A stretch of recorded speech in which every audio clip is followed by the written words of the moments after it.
Всем привет, друзья! Такая вот проблемка.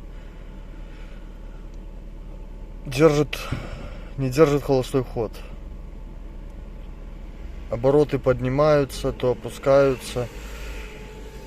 Но нестабильно работает.